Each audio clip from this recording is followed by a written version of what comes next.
तो modern physics. हाँ जी, modern physics की शुरुआत हो गई। ठीक है ना। इसी में आपको फोटान के बारे में भी बातें करेंगे, डुअल बिहेवियर की बातें होंगी। तो हमारे पास ये ऑब्जर्वेशन आया था कि 1805 में यंग्स ने डबल स्लिट एक्सपेरिमेंटेशन परफॉर्म करा लाइट के लिए, और इंटरफेरेंस की जो फिनोमिना है वो उन्होंने ऑब्जर्व करी। और इंटरफेरेंस एक ऐसी फिनोमिना है जो वेव्स के द्वारा जो है वो शो करी जाती है, पार्टिकल ये पर्टिकुलर फिनोमिना को शो नहीं करते। ठीक है। बाद में डिफ्रैक्शन और पोलराइजेशन भी लाइट के लिए ऑब्जर्व करा गया, और ये भी दोनों जो फिनोमिना है वो आइडियली वेव के द्वारा ही शो करी जाने वाली फिनोमिना है। तो इंटरफेरेंस,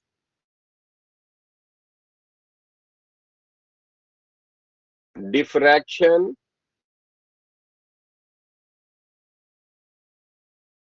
और पोलराइजेशन,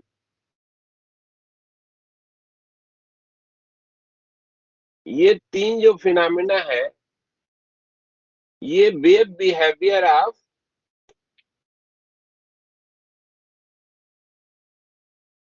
लाइट को स्टेब्लिश करते हैं।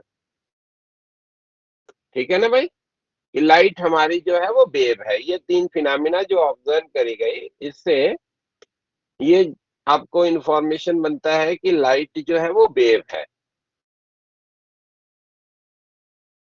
अब लाइट वेव है तो किस तरीके की वेव है, उसमें मैक्सवेल की थ्योरी भी आ चुकी थी, जो कि इलेक्ट्रोमैग्नेटिक वेव की थ्योरी थी, थ्योरेटिकल था।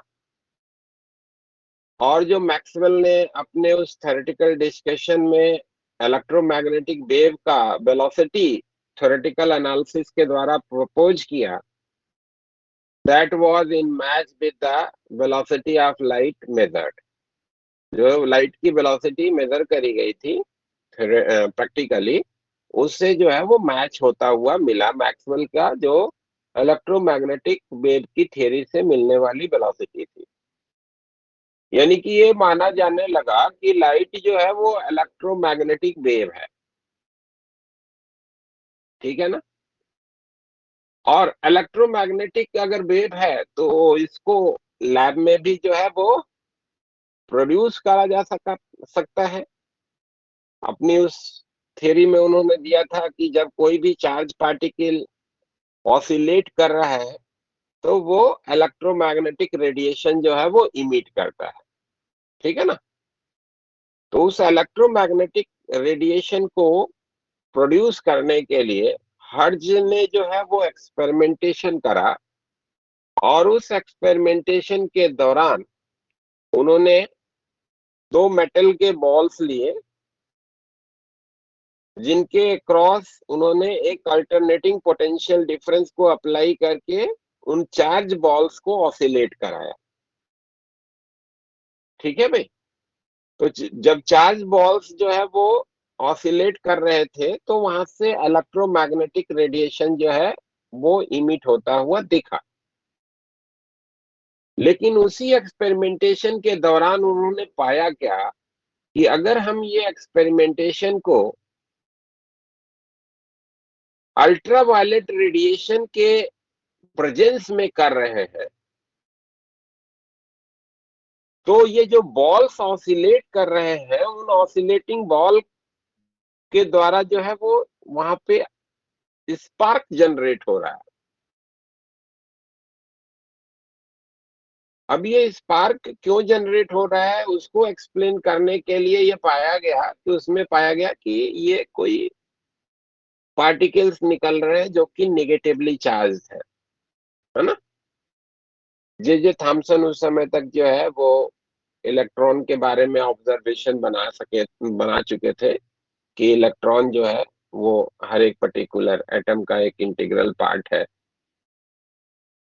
और उनके द्वारा जो ऑब्जर्वेशन पाया गया था उस इलेक्ट्रॉन की प्रॉपर्टी से रिलेटेड, साथ में मिलकर आयल ड्रॉप एक्सपेरिमेंटेशन किया गया, जिसमें उसके जो पार्टिकल इमिट हो रहा है कैथोड रे में, उसके चार्ज और मास का रेशियो उन्होंने कैलकुलेट किया, और गैस जो भी आप फिल कर रहे हैं उस गैस से वो इंडिपेंडेंट मिला। और इसी के आधार पे ये जस्टिफाई किया गया, ये माना गया कि ये जो पार्टिकल है वो हर एक एटम या मॉलिक्यूल का इंटीग्रल पार्ट है।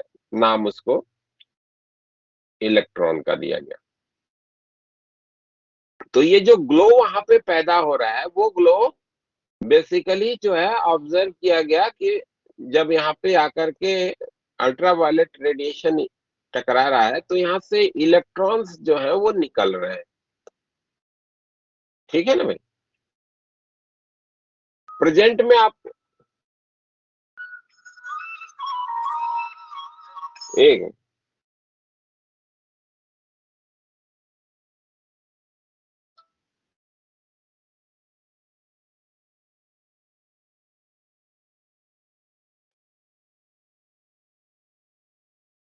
हाँ क्या बात, नहीं नहीं, हाँ हाँ हाँ, ठीक, ठीक।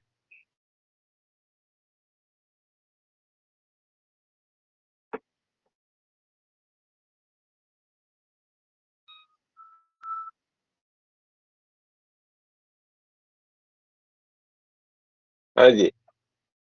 तो इसमें इन्होंने पाया क्या कि यहाँ से इलेक्ट्रॉन्स जो है वो निकल रहे हैं, उसी की वजह से जो है ये ग्लो जो है वो जनरेट हो रहा है अल्ट्रावायलेट रेडिएशन के इंपिंजमेंट के कारण। अब एज सच यहाँ से जो इमिट होने वाला इलेक्ट्रॉन है, उसको केवल अगर हम समझना चाहें तो लाइट को अगर हम वेव की तरीके से एज्यूम कर रहे हैं, तो आपको मालूम है कि कोई भी वेव अगर है तो उससे एनर्जी एसोसिएटेड होती है, और एनर्जी अगर आके उस पर्टिकुलर मेटल के सरफेस पे टकरा रही है, तो some part of this energy may be transfer to the electron, and then after that electron may be ejected from that metal surface. Ejection उसका पॉसिबल है। ठीक है?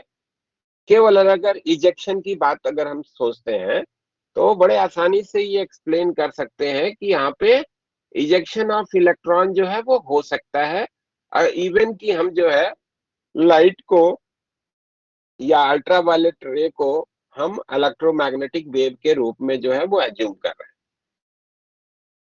लेकिन जब और इस एक्सपेरिमेंटेशन को डिटेल किया गया, कई सारे साइंटिस्टों ने इस पे एक्सपेरिमेंटेशन किया, इस फिनोमिना पे, इस इलेक्ट्रॉन के इमिशन के फिनोमिना पे, तो वहां पे कुछ ऐसे ऑब्जर्वेशंस मिले, जिन ऑब्जर्वेशंस को अगर आप लाइट को एज ए वेव एज्यूम करते हैं, तो उनका एक्सप्लेनेशन आप नहीं दे सकते। ठीक है? पहला तो सीरीज ऑफ एक्सपेरिमेंटेशन में पहला तो ऑब्जर्वेशन ये मिला कि ये जो इमिशन ऑफ इलेक्ट्रॉन की फिनोमिना है वो ऑलमोस्ट इंस्टेंट है, विदाउट एनी टाइम लैग है। या टाइम अगर लग भी रहा है तो 10⁻⁹ या उससे भी छोटा इंटरवल ऑफ टाइम लग रहा है। ठीक है ना? पहला ऑब्जर्वेशन ये था। ठीक है? Yes sir. Emission of electrons from the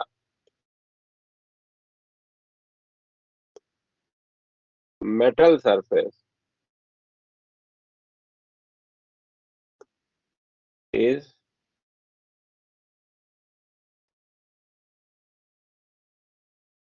occurring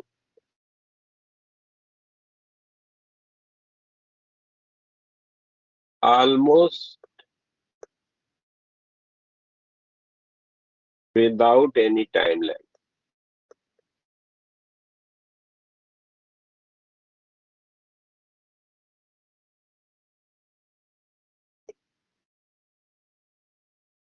10⁻⁹ second मान लो कि आप एक इंटरवल ऑफ टाइम, हाँ 10 अब तो मान लीजिए कि 10⁻⁻10 सेकेंड तक का इंटरवल जो है मेजर किया जा सकता है। हाँ उस समय तक 10⁻⁸ सेकेंड तक का टाइम ही मेजर हो पाता था। तो वहां पे साइंटिस्टों ने यह ऑब्जर्वेशन दिया कि almost without any time lag हो रहा है। ठीक है, एक ये ऑब्जर्वेशन है जिसको अगर हम देखेंगे कि क्यों नहीं एक्सप्लेन हो पाएगा, है ना। आगे धीरे धीरे डिटेल में समझेंगे कि क्यों इसका एक्सप्लेनेशन नहीं हो सकता। ठीक है, यस तो ये यस एक ऑब्जर्वेशन था जिसका कि एक्सप्लेनेशन अगर हम लाइट को वेव मान रहे हैं तो वो हम नहीं दे सकते हैं। दूसरा जो ऑब्जर्वेशन मिला वो ये है कि जो यहां से निकलने वाले इलेक्ट्रॉन्स हैं, इस मेटल सरफेस से जो निकलने वाले इलेक्ट्रॉन्स हैं, उसमें से जो मोस्ट इनर्जेटिक इलेक्ट्रॉन है, जो इलेक्ट्रॉन यहां से निकलते हैं उनकी एनर्जी 0 से लेकर के एक मैक्सिमम के बीच में कुछ भी हो सकती है। ठीक है ना। तो जो उसमें से जो मोस्ट एनर्जेटिक इलेक्ट्रॉन निकल रहा है, उस इलेक्ट्रॉन की जो एनर्जी है वो इंटेंसिटी ऑफ लाइट से इंडिपेंडेंट है।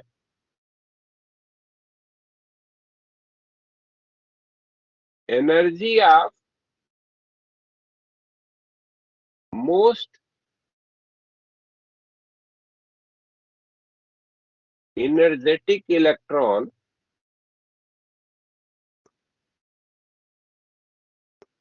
emitted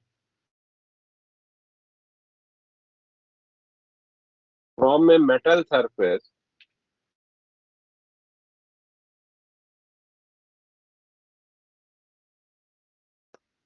is independent of intensity of light.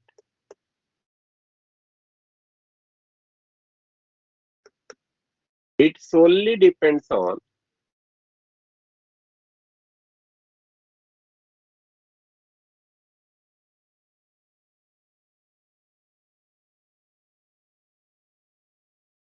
frequency of light.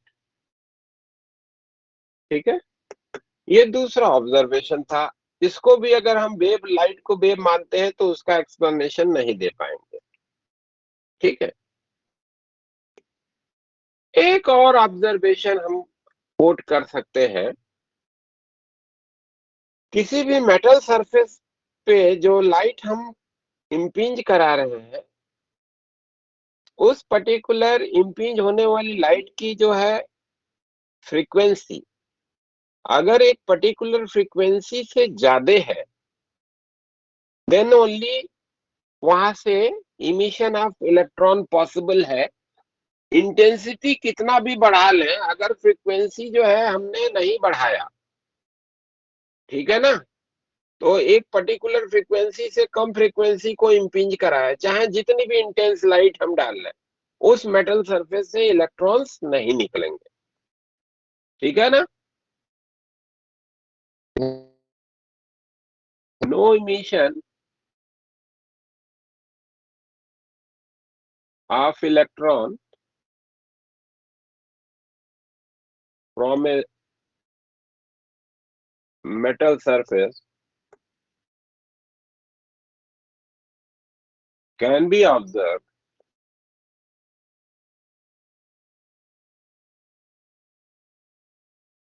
if light of frequency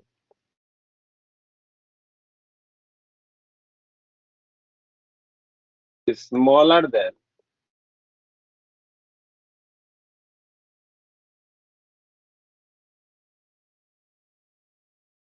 particular value is striking। ठीक है, ये तीन ऐसे ऑब्जर्वेशंस थे जिनका कि हम लोग लाइट के वेव बिहेवियर को अगर ध्यान में लेते हैं तो उसका एक्सप्लेनेशन नहीं दे सकते हैं। ठीक है ना। अब थोड़ा थोड़ा इसको समझ लेते हैं, फिर उस एक्सपेरिमेंटेशन पे चलेंगे जहां से ये चीजें डिमॉन्स्ट्रेट हुई, और फिर इसको कैसे एक्सप्लेन करा गया उसकी बातें हम लोग करेंगे। ठीक है ना। यस तो सर। लाइट को अगर आप वेव की तरीके से अज्यूम कर रहे हैं, तो आपके पास इंफॉर्मेशन है कि कोई भी अगर पर्टिकुलर एक सरफेस है, तो वहां से उस सरफेस से इलेक्ट्रॉन को बाहर निकालने के लिए एक सर्टेन अमाउंट ऑफ एनर्जी जो है वो रिक्वायर्ड है ना। क्योंकि अगर एक certain amount of energy required नहीं होती, तो हमेशा जो है उस मेटल सरफेस से इलेक्ट्रॉन निकलते रहते। ठीक है। इसके पहले थर्माइनिक इमिशन जो है ऑब्जर्व था, है ना। थर्माइनिक इमिशन जानते हैं क्या होता है? जब किसी मेटल को आप गर्म करते हो ना, तो वहां से इलेक्ट्रॉन्स निकलते हैं। ठीक है ना। Yes sir. तो यस सर। उस फिनोमेना को थर्माइनिक इमिशन कहते हैं। और फोटो इलेक्ट्रिक इफेक्ट क्या है? जब आप जो है इलेक्ट्रोमैग्नेटिक रेडिएशन को मेटल सरफेस पे टकराते हो, तो वहां से जब इलेक्ट्रॉन निकलते हैं, तो उसको फोटो इलेक्ट्रिक इफेक्ट कहते हैं। ठीक है। तो किसी भी मेटल सरफेस से इलेक्ट्रॉन को बाहर निकालने के लिए एक मिनिमम अमाउंट ऑफ एनर्जी उस इलेक्ट्रॉन को जो है वो देनी पड़ती है। अगर आप उतनी एनर्जी देंगे, तो ही वो उस मेटल सरफेस से इलेक्ट्रॉन जो है वो बाहर जाएगा, जिसको कि नाम दिया जाता है वर्क फंक्शन। और वो हमारे उस मेटल की करेक्टरिस्टिक है, मेटल की प्रॉपर्टी है ना। अलग अलग मेटल सरफेस के लिए जो वर्क फंक्शन होता है, दैट इज डिफरेंट। तो पहले तो हम वर्क फंक्शन यहाँ पे लिखते हैं कि वर्क फंक्शन का मतलब क्या है।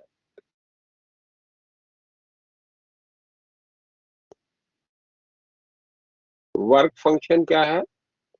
मिनिमम अमाउंट ऑफ एनर्जी, या amount of energy which should be imparted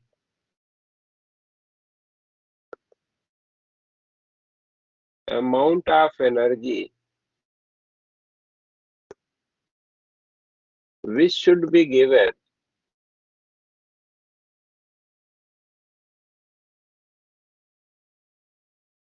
to an electron of a metal surface to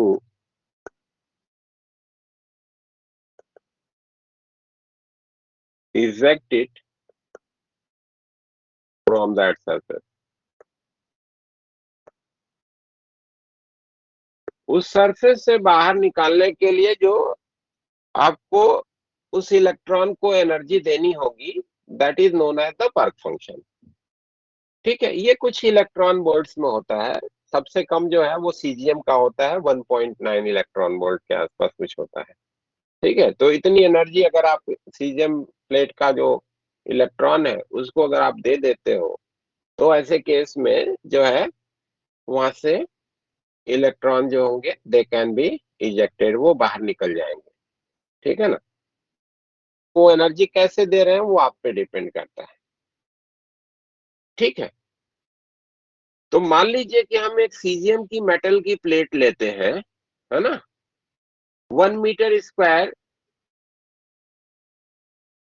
1 metre into 1 metre का जो है डायमेंशन का, मान लीजिए कि हमने एक सीजियम की प्लेट ली, और इस पे हमने जो है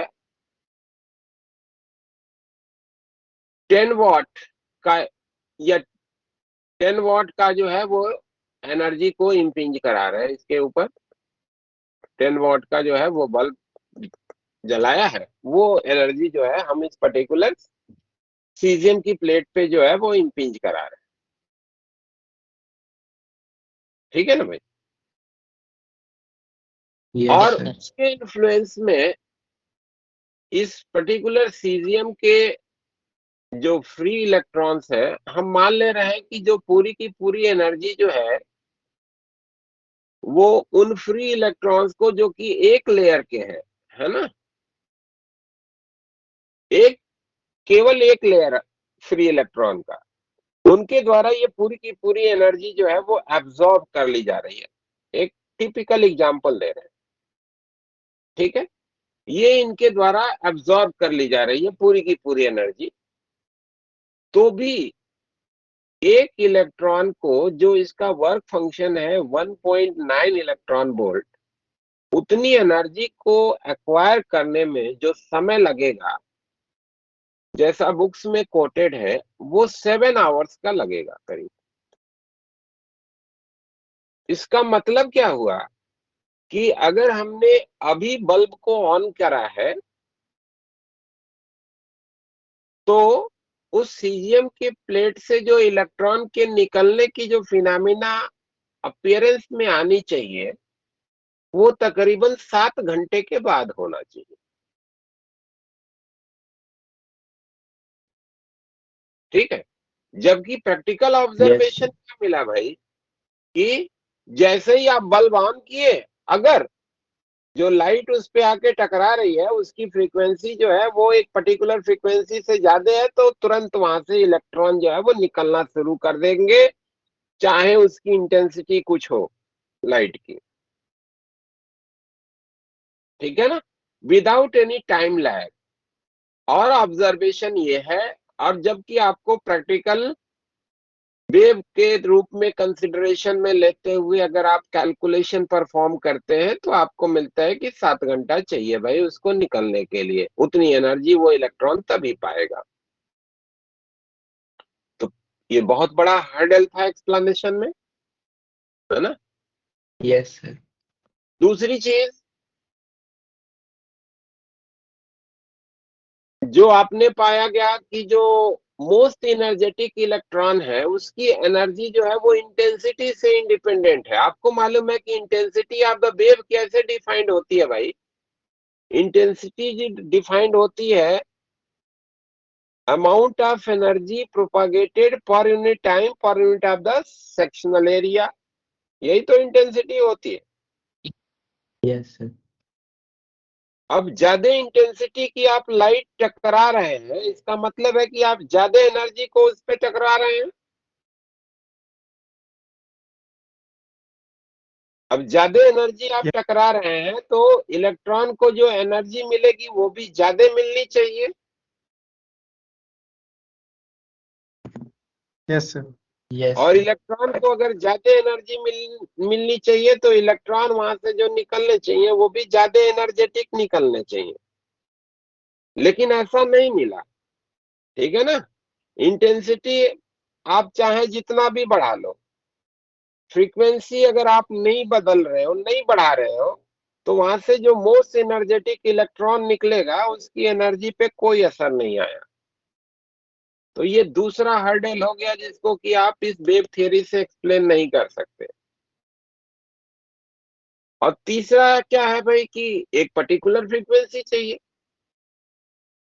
तो आपको मालूम है कि वेव के रूप में अगर अपने लाइट को हम कंसिडरेशन में लेते हैं तो जो एनर्जी आके टकरा रही है मेटल सरफेस पे वो इंटेंसिटी पे डिपेंडेंट है। इंटेंसिटी आप बढ़ा रहे हो तो ज्यादा एनर्जी टकरा रहे हो, ज्यादा एनर्जी टकरा रहे हो तो भी तो वहां से इलेक्ट्रॉन्स को निकलना चाहिए। लेकिन आपका ऑब्जर्वेशन क्या है कि प्रैक्टिकली आपका ऑब्जर्वेशन क्या है कि एक फ्रीक्वेंसी से छोटी फ्रीक्वेंसी को अगर हम टकराते हैं तो ऐसे केस में वहां से इलेक्ट्रॉन्स नहीं निकलेंगे।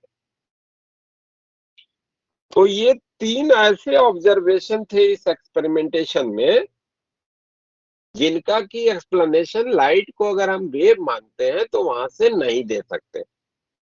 क्लियर है बात? Yes yes sir. सर। अब ये जो फिनोमिना है वो तकरीबन जो है वो 80-85 में जो है ऑब्जर्व हो चुकी थी, लेकिन इसका प्रॉपर एक्सप्लेनेशन जो मिला वो 1905 में मिला। 1905 1905 में ये जो सारी डिस्क्रिपेंसी आ रही थी लाइट को वेव, चूंकि वेल इस्टेब्लिश हो चुका था कि लाइट तो भाई वेव बिहेवियर रख रहा है, क्योंकि इंटरफेरेंस है, रिफ्रैक्शन है, पोलराइजेशन है, इलेक्ट्रोमैग्नेटिक वेव की थियरी है, वो सारी चीजें जो है वो लाइट के वेव कैरेक्टरिस्टिक के सपोर्टिंग थी। ठीक है ना। तो ये वेल Yes, इस्टेब्लिश sir. था कि जो लाइट है वो वेव है। तो इसको एक्सप्लेन कर पाना वेव के आधार पे जो है वो नहीं बन पा रहा था। अब अब इसको एक्सप्लेन किसने किया? तो 1905 में इसको आइंस्टीन ने जो है वो एक्सप्लेन करा। ठीक है ना, अल्बर्ट आइंस्टीन ने इसका एक्सप्लेनेशन दिया। अल्बर्ट आइंस्टीन के पहले 1900 के आसपास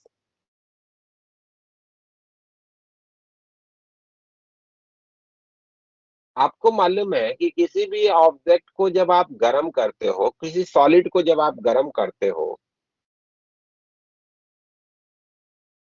तो उसका जो कलर है वो बदलता है ना।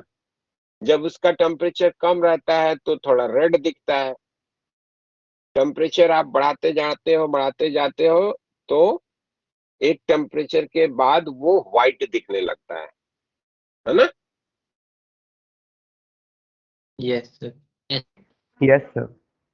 जैसे मान लो कि कोई फर्नेस है, उस फर्नेस में आपने लोहे का रॉड डाला, तो एक टेम्परेचर तक उस रॉड का जब हीट अप होगा तो वो लाल दिखेगा, बाहर निकाल के देखोगे उसका अपीयरेंस लाल होगा। थोड़े और देर तक उसको फर्नेस में रखा और फिर निकाल के देखोगे तो वो येलोइश दिखेगा। हाँ, बहुत ज्यादा टाइम तक आपने फर्नेस में छोड़ दिया तो आपको दिखेगा कि वो ऑलमोस्ट व्हाइट की तरीके से दिख रहा है। ठीक है, तो जो कलर बदलता है किसी भी ऑब्जेक्ट को जब आप गर्म करते हो तो उसका कलर क्यों बदलता है, उसको एक्सप्लेन करने के लिए मैक्स प्लैंक ने एक हाइपोथेसिस लाया। ठीक है, कि ये जो ब्लैक बॉडी रेडिएशन है, उस ब्लैक बॉडी रेडिएशन का कलर का चेंज होना हम जो है इस बात से एक्सप्लेन कर सकते हैं कि वहां से जो रेडिएशन इमिट हो रहा है वो पैकेट्स में हो रहा है। ठीक है ना। Yes, sir. तो इसको लिख देता हूं, है ना। During in 1900 Max Planck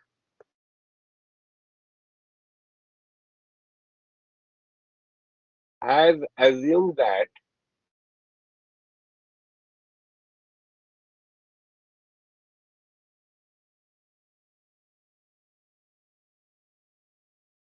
the thermal radiation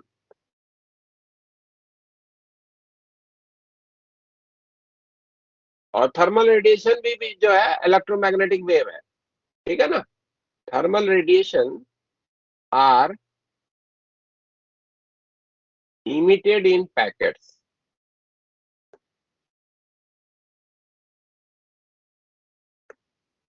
और अगर ये पैकेट्स में इमिट हो रहे हैं, ये रेडिएशन इमिट हो रहा है, तो उसके आधार पे उन्होंने एक्सप्लेनेशन दिया कि कैसे कैसे जो है वो कलर का जो है वो चेंज अपीयरेंस में आना चाहिए।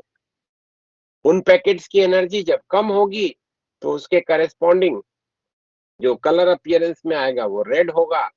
जैसे जैसे पैकेट्स की एनर्जी बढ़ती जाएगी वैसे वैसे जो कलर है वो ब्लू की तरफ शिफ्ट करता जाएगा। और जब बहुत हाई टेम्परेचर कर दे रहे हैं तो वहां पे जो है वो सारे के सारे जो रेडिएशंस हैं वो हर कलर के करस्पॉन्डिंग इमिट हो रहा है, उसमें मेजर पोर्शन जो है वो ब्लू का है और इस वजह से उसका व्हाइट अपीयरेंस हो जाता है। इस तरीके से उन्होंने जो है वो एक्सप्लेनेशन दिया कलर का चेंज होने का। ठीक है, लेकिन चूंकि उस समय तक इस वेल इस्टेब्लिश हो गया था कि ये जो है रेडिएशन, थर्मल रेडिएशन भी जो है इलेक्ट्रोमैग्नेटिक रेडिएशन है, तो वो इस बात को डेयर नहीं कर सके कि ये कहें कि वो इमिशन के साथ साथ प्रोपागेशन भी जो है वो पैकेट्स में होता है। तो इन्हीं की जो बेसिक हाइपोथेसिस है उसी को आगे बढ़ाते हुए आइंस्टीन ने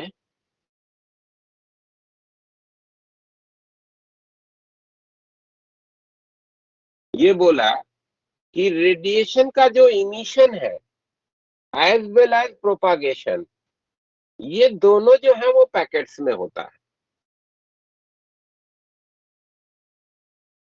emission as well as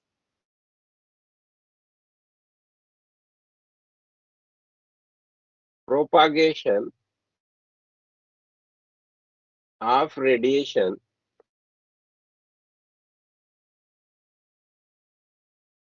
is in packets। ठीक है, और इन पैकेट्स को नाम दिया गया फोटान। ठीक है, नोन एज फोटान।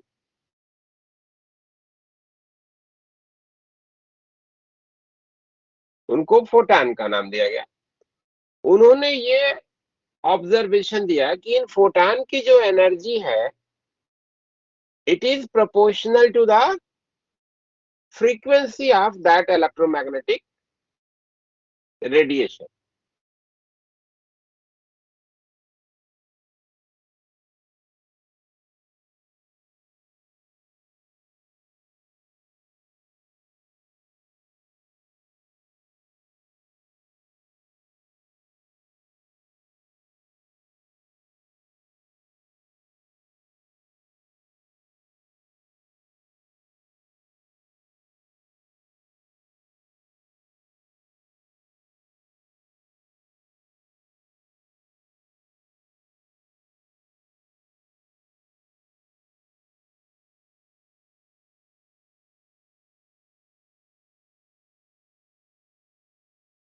उस इलेक्ट्रोमैग्नेटिक रेडिएशन के फ्रीक्वेंसी के जो है वो डायरेक्टली प्रोपोर्शनल होता है।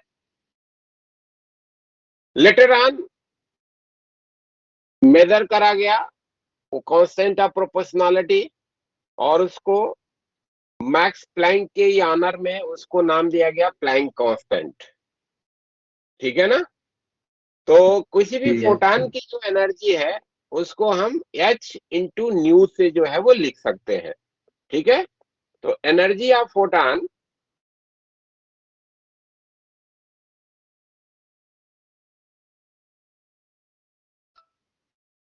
मान लो कि इसको ईपी से हम लिख रहे हैं तो ये हम लिखेंगे h इंटू न्यू से, जहां पे न्यू क्या है, frequency of the electromagnetic radiation.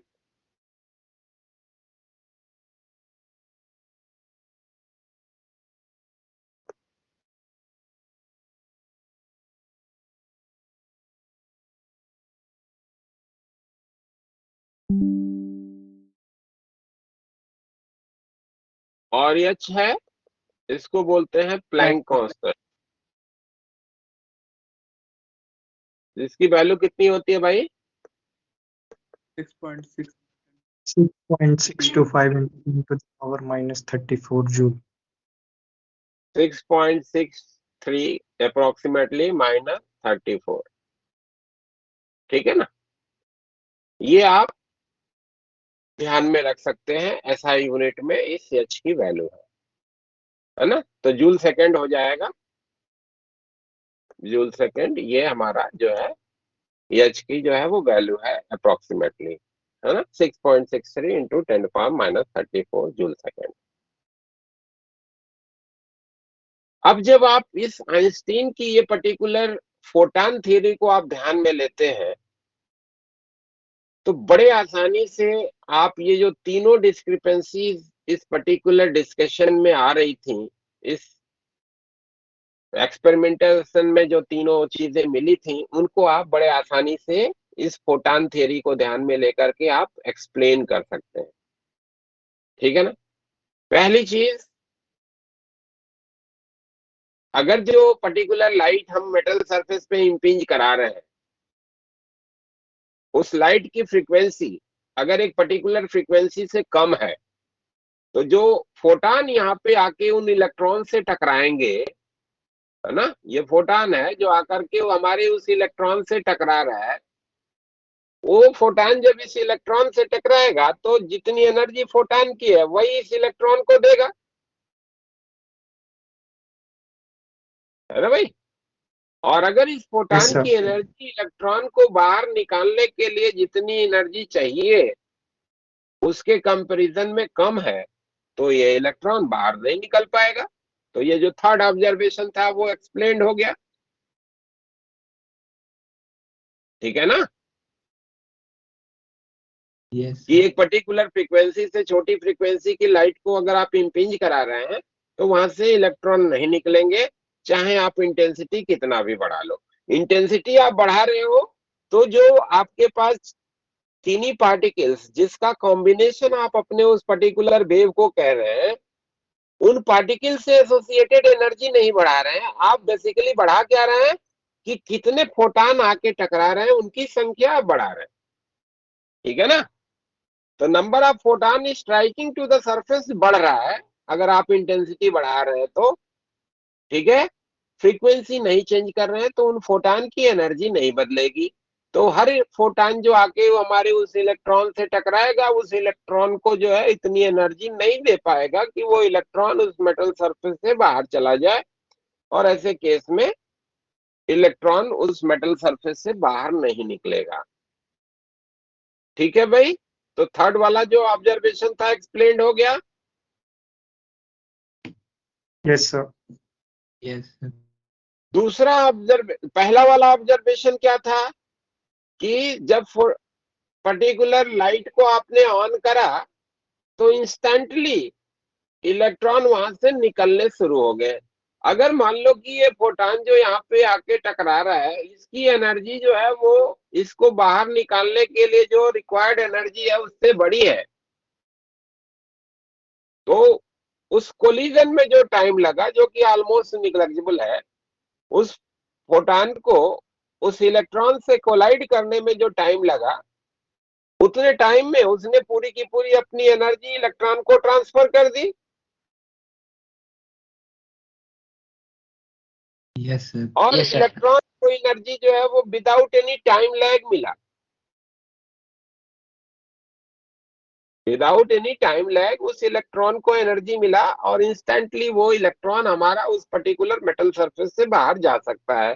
तो जो पहला ऑब्जर्वेशन था वो भी हमारा एक्सप्लेन्ड हो गया कि अगर हमारा जो फोटान आके टकरा रहा है उसकी एनर्जी इस इलेक्ट्रॉन को निकालने के लिए जितनी एनर्जी चाहिए उससे ज्यादा है, तो जो कोलिजन का टाइम है उतना ही टाइम चाहिए इसको बाहर निकलने के लिए, and that time is very minute, almost negligible, और वो इलेक्ट्रॉन की इमिशन की फिनोमेना हम ऑब्जर्व कर ले रहे हैं। तो दूसरा भी चीज एक्सप्लेन हो गया।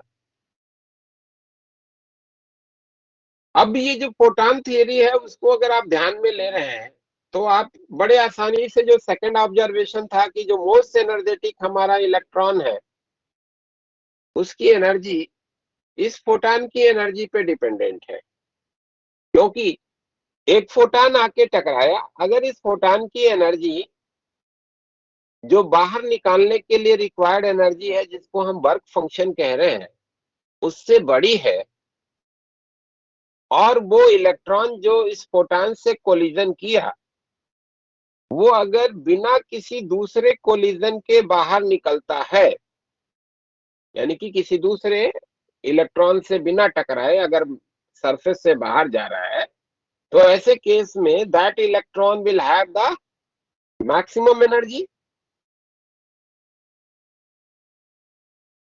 अगर मान Yes, लीजिए कि sir. किसी Yes, फोटॉन ने sir. एक इलेक्ट्रॉन से कोलिजन किया और ये इलेक्ट्रॉन जो है बाहर निकलने के पहले किसी दूसरे इलेक्ट्रॉन से टकरा गया, तो वो पार्ट ऑफ द एनर्जी उसको ट्रांसफर कर देगा। अब इसकी एनर्जी घट गई, मे भी हो सकता है कि इस Yes, sir. कोलिजन में इसकी एनर्जी इतनी घट जाए कि वो बाहर निकलने के लिए जो रिक्वायर्ड एनर्जी है उतना ना हो, तो वो इलेक्ट्रॉन नहीं निकलेगा। मे बी कि ये इलेक्ट्रॉन इतनी एनर्जी इस इलेक्ट्रॉन को ट्रांसफर कर दिया कि अब इसके पास जो एनर्जी है वो बाहर जाने के लिए जितनी एनर्जी चाहिए केवल उतनी है, तो ये जीरो काइनेटिक एनर्जी से निकलेगा, Yes, sir. ठीक है। इस वजह से Yes. आपको एक स्प्रेड मिलता है, इलेक्ट्रॉन जो निकल रहे हैं उनकी एनर्जी जीरो से लेकर के एक मैक्सिमम के बीच में होती है। और मैक्सिमम कब होगी? जब कोलिजन हुआ फोटॉन का इलेक्ट्रॉन से, और इंस्टेंटली विदाउट एनी कोलिजन वो इलेक्ट्रॉन सरफेस से बाहर गया, तो जो मैक्सिमम काइनेटिक एनर्जी होगी वो क्या होगी, energy of the photon minus का work function. This will be the most energetic electron की जो है वो काइनेटिक एनर्जी होगी।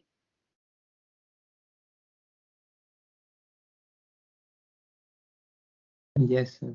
ठीक है, मोस्ट एनर्जेटिक जो इलेक्ट्रॉन होगी उसकी काइनेटिक एनर्जी को लिखने का हमारे पास ये फॉर्मूला हो गया कि मैक्सिमम काइनेटिक एनर्जी जो हो सकता है इलेक्ट्रॉन का, that is energy of the photon minus the work function.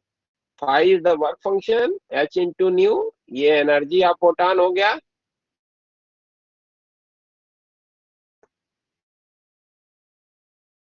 Phi work function of material,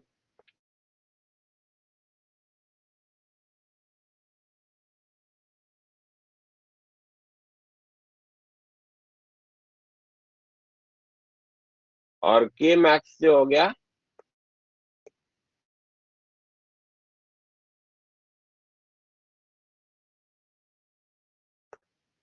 kinetic energy of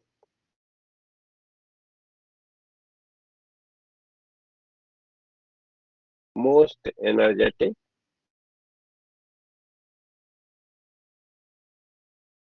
electron. ठीक है, सबसे ज्यादा जो काइनेटिक एनर्जी पोजेस करने वाला इलेक्ट्रॉन है उसकी काइनेटिक एनर्जी को लिखना है तो ये एच न्यू माइनस का फाई के द्वारा जो है हम लोग रिकॉग्नाइज कर सकते हैं। ठीक है भाई। Yes, sir. Yes, sir. तो लाइट जो है वो टीनी पार्टिकल का कॉम्बिनेशन है, ऐसा अगर आप ध्यान लेते हैं, ऐसा आप अगर आप कंसिडरेशन लेते हैं, जिन टीनी पार्टिकल्स को नाम फोटॉन का दिया गया, तो फोटो इलेक्ट्रिक एक ऐसी फिनोमिना है जिसका आप एक्सप्लेनेशन दे सकते हैं। यानी कि अगर आपसे कोई ये पूछता है कि वो कौन सी फिनोमिना है जो लाइट के पार्टिकल बिहेवियर को जस्टिफाई करता है, तो वो आपका हो गया फोटो इलेक्ट्रिक इफेक्ट। ठीक है ना, photo electric effect is a phenomena which justifies the particle nature of light. ठीक है, Yes, sir. Yes, sir. अब यहाँ पे एक दो टर्म और जो ध्यान में रखना है वो आपको, और फिर एक्सपेरिमेंटेशन की बात हम लोग करेंगे, है ना। वर्क फंक्शन एक तो क्लियर हो गया, तो वो मिनिमम अमाउंट एनर्जी का जो इलेक्ट्रॉन को देना रिक्वायर्ड होगा उससे बाहर ले जाने के लिए। दूसरा होता है threshold frequency.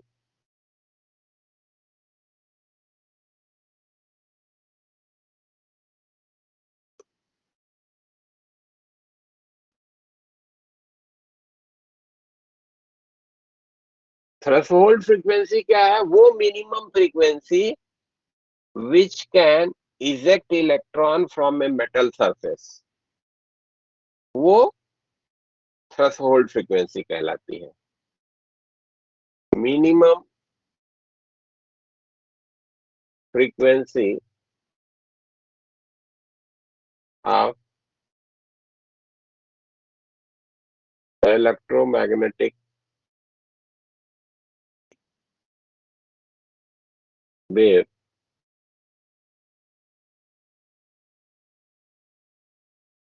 required to eject electron from a metal surface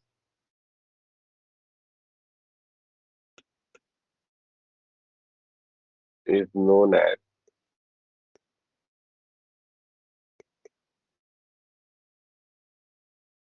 threshold frequency. तो h into nu naught that should be equals to 5, है ना। ये फ्रीक्वेंसी न्यू नॉट जो होगी वो हमारी थ्रेशोल्ड फ्रीक्वेंसी के रूप में जो है वो रिकॉग्नाइज करी जाएगी, यानी कि 5/h। ठीक है, तो किसी मेटल सरफेस की प्रॉपर्टी हो गई थ्रेशोल्ड फ्रीक्वेंसी, क्योंकि वर्क फंक्शन उस मेटल की प्रॉपर्टी हो गई, यश तो हमारा कांस्टेंट है भाई, तो थ्रेशोल्ड फ्रीक्वेंसी उस मेटल की प्रॉपर्टी हो गई। अलग अलग मेटल के लिए थ्रेशोल्ड फ्रीक्वेंसी जो होगी वो अलग अलग मिलेगी। इसी तरीके से इसी को थ्रेशोल्ड वेवलेंथ के रूप में जो है भी डिफाइन करा जाता है।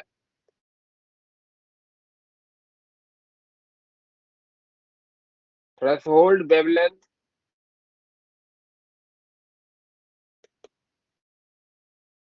थ्रेशोल्ड वेवलेंथ क्या हो गया? वो maximum wavelength of the light जो कि उस मेटल सरफेस से इलेक्ट्रॉन के इमिशन को परफॉर्म करा सकता है या इलेक्ट्रॉन के इमिशन करा सकता है, उसको हम थ्रेशोल्ड वेवलेंथ कहेंगे। Maximum wavelength of electromagnetic radiation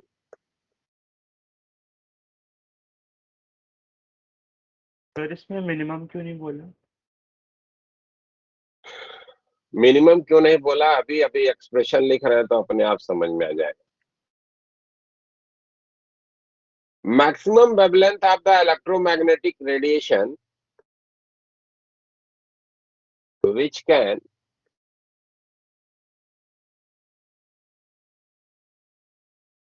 cause emission of electron from a metal surface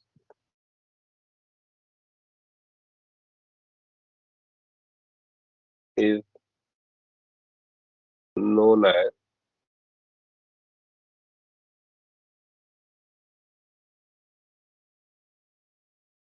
threshold wavelength।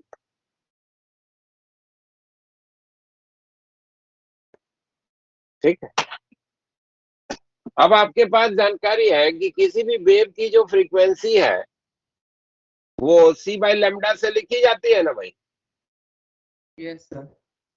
ठीक है, तो अगर आप एनर्जी ऑफ फोटान को लिखना चाहते हैं तो एनर्जी ऑफ फोटान जो कि आपको मालूम है कि h/न्यू से लिखा जाता है, और ये आप hc/λ से भी लिख सकते हैं, Yes, sir.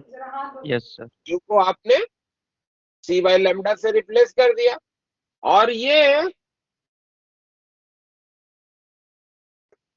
वर्क फंक्शन के बराबर होना चाहिए या उससे बड़ा होना चाहिए, है ना? तभी वहां से इमिशन होगा। मिनिमम के करस्पॉन्डिंग बात करेंगे तो ये वर्क फंक्शन के बराबर होना चाहिए, इसकी एनर्जी कम से कम।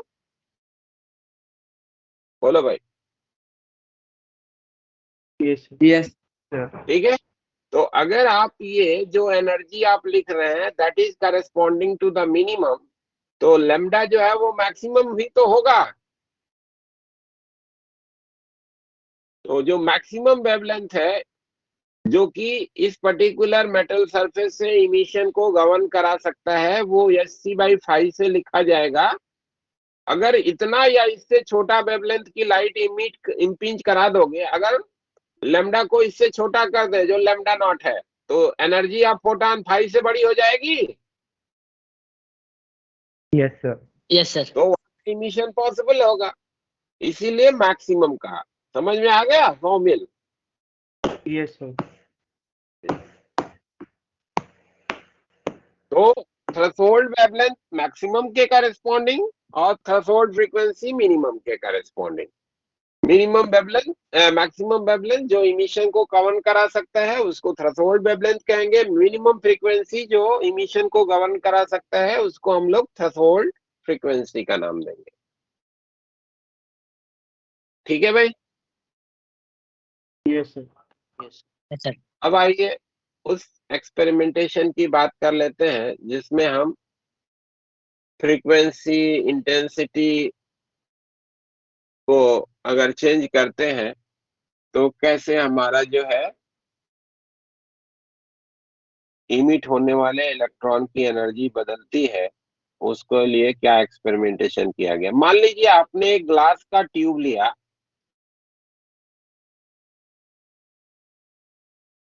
जिसको हाईली इवैक्यूएट कर दिया है,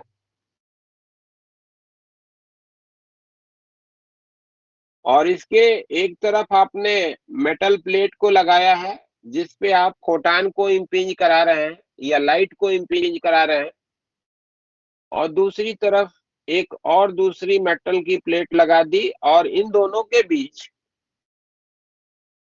आपने पोटेंशियल डिफरेंस को अप्लाई करने का एक अरेंजमेंट बनाया है।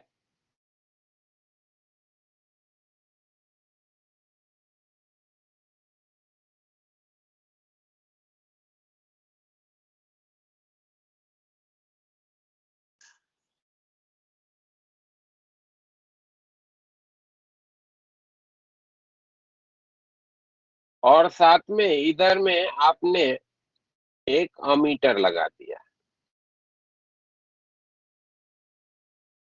ठीक है।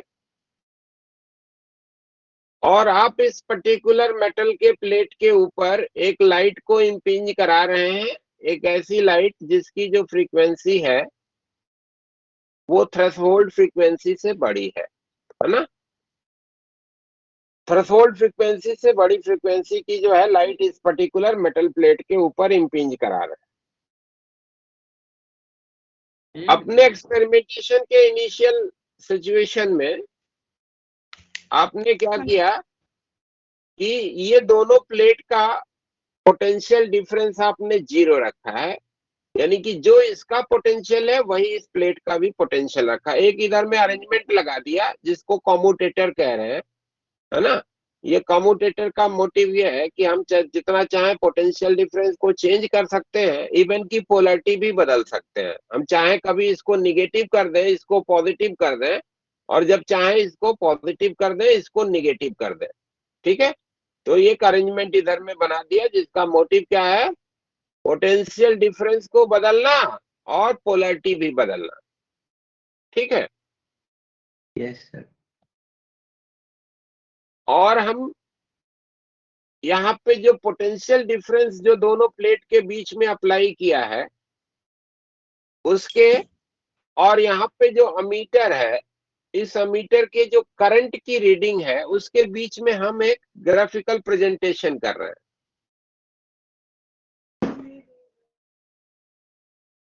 जो इस पर्टिकुलर अमीटर में करंट का ऑब्जर्वेशन होगा, मान लो कि इनिशियली आपने पोटेंशियल डिफरेंस 0 लगाया, तो आपके पास ऑब्जर्वेशन है कि यहाँ से कुछ इलेक्ट्रॉन ऐसे निकल रहे हैं जो कि 0 काइनेटिक एनर्जी के हैं, कुछ थोड़े ज्यादा के हैं, और कुछ जो है मोस्ट एनर्जेटिक है।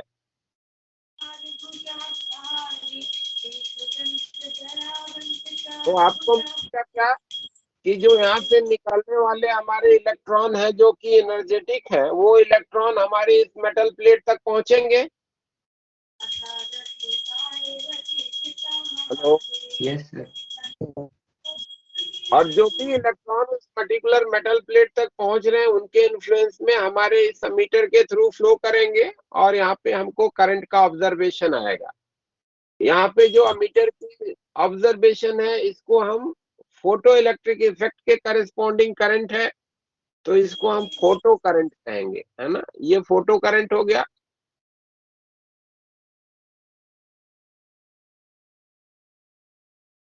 और इधर में अप्लाइड वोल्टेज है।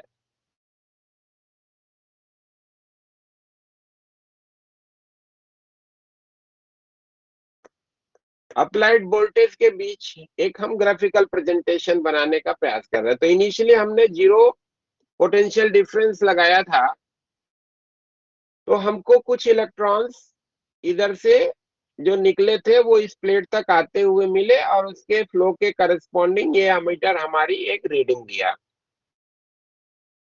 ठीक है ना। कितना करंट है दैट हैज बीन मेजर्ड, मान लो कि ये हमने करंट का ऑब्जर्वेशन पाया। अब धीरे धीरे अगर हम इसका पोटेंशियल इसके कंपैरिजन में पॉजिटिव करते जा रहे हैं, तो अगर इसके कंपैरिजन में इसका पोटेंशियल हम पॉजिटिव करेंगे तो हमको क्या मिलेगा कि एक इलेक्ट्रिक फील्ड होगी जो इधर की तरफ आएगी, है ना। ये पॉजिटिव है, ये निगेटिव है, तो इलेक्ट्रिक फील्ड होगी इधर की तरफ। ये इलेक्ट्रिक फील्ड क्या करेगी, यहाँ पे जो अनएनर्जेटिक इलेक्ट्रॉन निकल रहे थे भाई, या लेस एनर्जी वाले जो इलेक्ट्रॉन निकल रहे थे, जो कि यहाँ पे इकट्ठे हो रहे थे इस प्लेट के बीच, इसको स्पेस चार्ज कहते हैं, है ना। जो इस स्पेस में जो है एकोमुलेट हो गए, उसको स्पेस चार्ज का नाम देंगे, ठीक है। तो यहाँ पे जो एकुमुलेटेड हमारे इलेक्ट्रॉन थे, वो भी इस फील्ड के कारण अब इधर की तरफ एक्सिलरेटेड जाएंगे और इस प्लेट तक पहुंचेंगे। बोलो भाई, ठीक है। Yes, sir. तो अब ज्यादा नंबर ऑफ इलेक्ट्रॉन उस प्लेट तक पहुंच रहे होंगे, तो अब हमको करंट का जो ऑब्जर्वेशन मिलेगा वो बढ़ा हुआ मिलेगा। Yes, sir. तो जैसे जैसे हम इसका वोल्टेज बड़ा करते जाते हैं, हमको ऑब्जर्वेशन क्या मिलता है कि ये जो करंट ऑब्जर्व करी जा रही है, that is going to increase.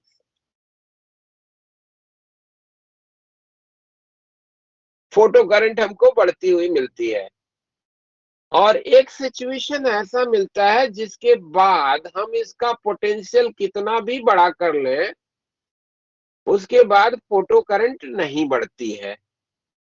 Applied light का इंटेंसिटी हम नहीं चेंज कर रहे हैं, फ्रीक्वेंसी हम नहीं चेंज कर रहे हैं, एक पर्टिकुलर फ्रीक्वेंसी, एक पर्टिकुलर इंटेंसिटी की लाइट को हमने इंपिंज कराया, ठीक है। तो आपको ऑब्जर्वेशन क्या मिला कि एक पर्टिकुलर फोटो करंट आने के बाद ये जो करंट है वो दैट बिकम्स कांस्टेंट। वोल्टेज हम बढ़ाते जाएं, करंट पे कोई असर नहीं आएगा। ये सिचुएशन कब आएगी? जब यहाँ पे जो फोटॉन के टकराने के कारण जितने भी इलेक्ट्रॉन यहाँ से निकल रहे हैं, वो सारे के सारे इलेक्ट्रॉन अगर इस पर्टिकुलर मेटल प्लेट तक पहुंच गए, देन आफ्टर आप फील्ड कितना भी बड़ा कर लो, एक लिमिट के बियॉन्ड नहीं, है ना। आप वोल्टेज को कितना भी बड़ा कर लो, फिर से जो नंबर ऑफ इलेक्ट्रॉन्स निकल रहे थे उनकी संख्या तो नहीं बढ़ेगी, अनलेस अदरवाइज आप इतना फील्ड नहीं अप्लाई कर दिए कि फील्ड इमिशन भी वो कराने लगा, है ना। ये भी तो मालूम है कि इलेक्ट्रिक फील्ड को भी तो अप्लाई करके आप इलेक्ट्रॉन का इमिशन करा सकते हैं, फील्ड इमिशन जिसको कहते हैं। Yes, sir. तो फील्ड इमिशन को अगर आप नहीं गवर्न करा पा रहे हैं, उतना फील्ड आपने नहीं लगाया, तो एक वोल्टेज के बाद आपको मिलेगा कि जो करंट होगी दैट विल बिकम कांस्टेंट, और ये हो जाएगी सैचुरेशन करंट।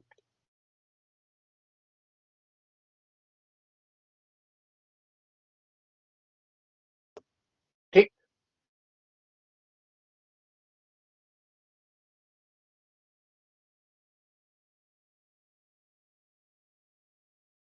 अब मान लो एक साइड में तो आपने कर लिया, अब हम क्या कर रहे हैं, इसका पोटेंशियल जो है वो निगेटिव करते जा रहे हैं। अब हम कम्यूटेटर को मूव करा दिए इस तरीके से, इसका स्विच मूव करा दिए कि इधर का पोटेंशियल निगेटिव हो गया, इधर का पॉजिटिव हो गया, ठीक है। यानी कि ये वाली प्लेट निगेटिव प्लेट हो गई एक्सटर्नली अप्लाइड वोल्टेज के इन्फ्लुएंस में, ठीक है भाई। तो अब इलेक्ट्रिक फील्ड किधर होगी? इधर की तरफ होगी,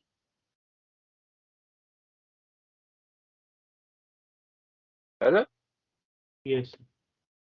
अब जो वोल्टेज लगाया तो क्या होगा, अब जो इलेक्ट्रॉन यहां से निकल रहे हैं उनकी एनर्जी इस गैप को पार कर सकने के से ज्यादा होगी, वही इलेक्ट्रॉन आप पहुंच पाएंगे,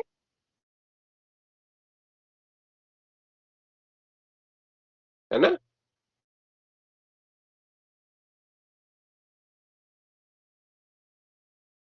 जैसे जैसे आप इसका पोटेंशियल निगेटिव करते जाएंगे, वैसे वैसे यहाँ से निकलने वाले जो इलेक्ट्रॉन है उनकी संख्या कम होती, पहुंचने वाले इलेक्ट्रॉन की जो संख्या होगी वो कम होती जाएगी, यानी कि एमीटर की रीडिंग जो होगी वो कम होती जाएगी। तो आप अगर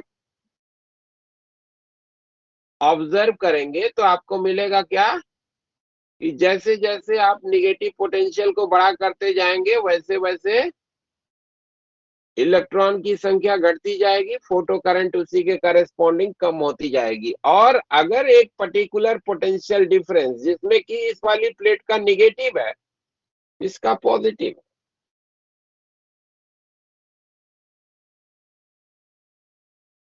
एक पर्टिकुलर अमाउंट का पोटेंशियल डिफरेंस आप अप्लाई करेंगे, देन आफ्टर जो करंट आपका ऑब्जर्वेशन में आ रहा था दैट विल बिकम जीरो। वो पर्टिकुलर वोल्टेज जिसके अप्लाई करने पे फोटो करंट आप जीरो पाते हैं, इसको आप बोलते हैं स्टॉपिंग पोटेंशियल। स्टॉपिंग पोटेंशियल या इसको कट ऑफ पोटेंशियल भी कह सकते हैं।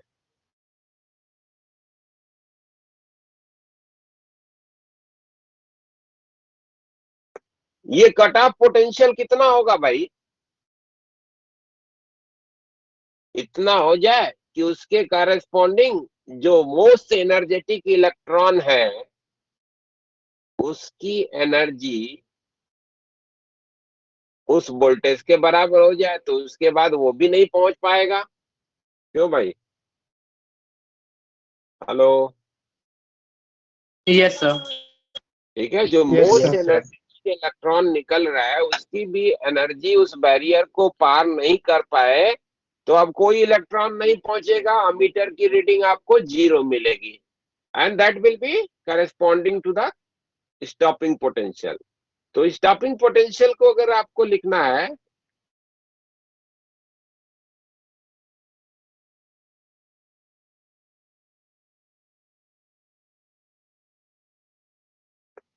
तो E इंटू वी नॉट, जो कि एनर्जी डिफरेंस हो जाएगा इलेक्ट्रॉन के मूवमेंट के करेस्पॉन्डिंग, वो किसके बराबर हो जाए? एच न्यू माइनस का फाई। ठीक है भाई? Yes, sir. तो स्टॉपिंग पोटेंशियल को लिखने का तरीका हो गया H new by E minus का फाई बाई ई।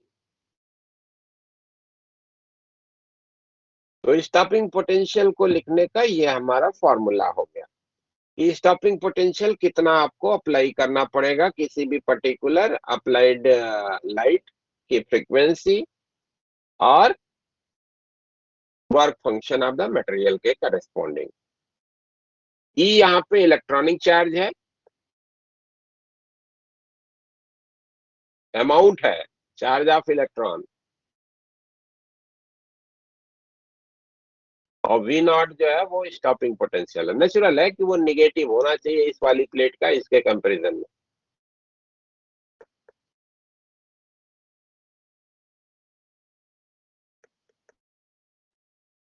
ठीक है भाई?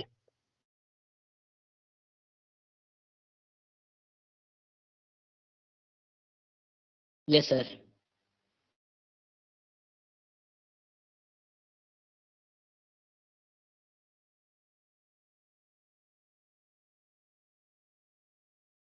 यानी कि अलग अलग मटेरियल का अगर आप टारगेट यूज करते हुए फ्रीक्वेंसी और स्टॉपिंग पोटेंशियल के बीच का ग्राफ अगर बनाएंगे तो वो ग्राफ कैसा बनेगा? स्ट्रेट लाइन ना?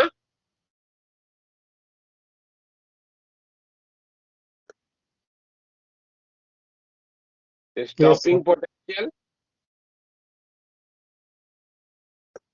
और इधर में फ्रीक्वेंसी के बीच का ग्राफ बनाया जाए तो टारगेट मेटल को बदल दिया, मान लीजिए कि एक मेटल के लिए ऐसे स्ट्रेट लाइन बना, दूसरे के लिए ये बनेगा, तीसरे के लिए ये बनेगा। ठीक है, जिसका वर्क फंक्शन कम होगा उसका जो इंटरसेप्ट मिलेगा वो छोटा मिलेगा भाई यहाँ पे, जिसका वर्क फंक्शन ज्यादा होगा उसका इंटरसेप्ट बड़ा मिलेगा निगेटिव साइड में, जिसका उससे भी ज्यादा होगा उसका उससे ज्यादा मिलेगा। तो ये फर्क फंक्शन फाई वन के करस्पॉन्डिंग है, ये फाई टू हो गया, ये फाई थ्री हो गया। Phi three greater than phi two greater than phi one. ठीक है, अलग अलग टारगेट को यूज करते हुए अगर आप स्टॉपिंग पोटेंशियल और अप्लाइड फ्रीक्वेंसी के बीच का ग्राफ अगर आप बनाते हो भाई, तो आपको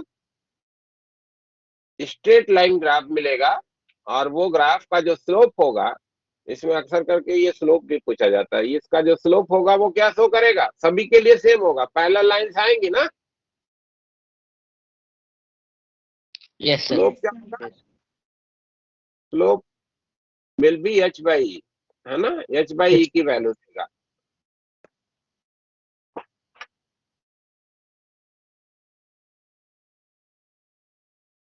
ठीक है, यस सर। मान लीजिए कि यही एक्सपेरिमेंटेशन आप परफॉर्म कर रहे हैं और इस एक्सपेरिमेंटेशन में जो लाइट आप यूज कर रहे हैं उस लाइट की फ्रीक्वेंसी को आप सेम रखते हैं लेकिन इंटेंसिटी को घटाते बढ़ाते हैं, तो ग्राफ तो यही बनेगा डिफरेंट इंटेंसिटी के करस्पॉन्डिंग एक्सपेरिमेंटेशन विथ। ग्राफ मैं यहाँ पे बना देता हूं।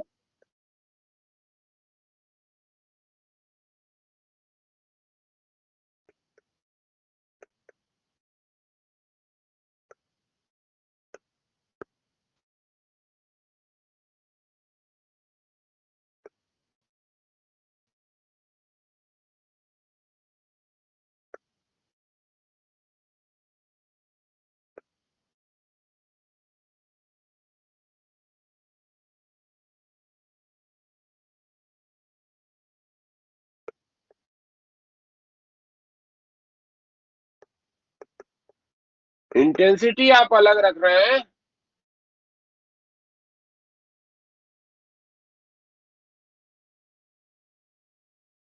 फ्रीक्वेंसी को आपने नहीं बदला, तो स्टॉपिंग पोटेंशियल सबके लिए सेम आएगा।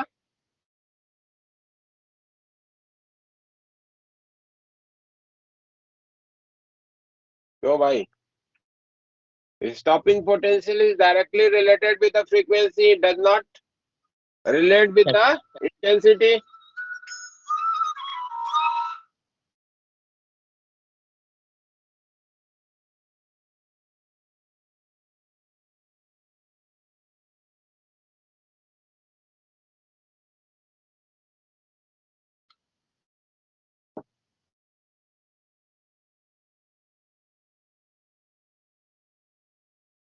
तो अलग अलग इंटेंसिटी के करस्पॉन्डिंग अगर आप फ्रीक्वेंसी को सेम रखते हुए आप ग्राफ बनाते हैं तो ये I1 हो गया, ये I2 हो गया, ये I3 हो गया। I3 greater than I2 greater than I1। Intensity का बढ़ाना का मतलब number of photon striking to the surface वो आप बढ़ा रहे हैं। जितने ज्यादा फोटॉन टकराएंगे उतने ही ज्यादा फोटो इलेक्ट्रॉन के इमिशन की प्रोबेबिलिटी रहेगी। ठीक है, तो आज को यहीं पे करते हैं विराम। हेलो, हाँ हाँ, अच्छा हम थोड़ी देर में बात करें क्लास में वाली।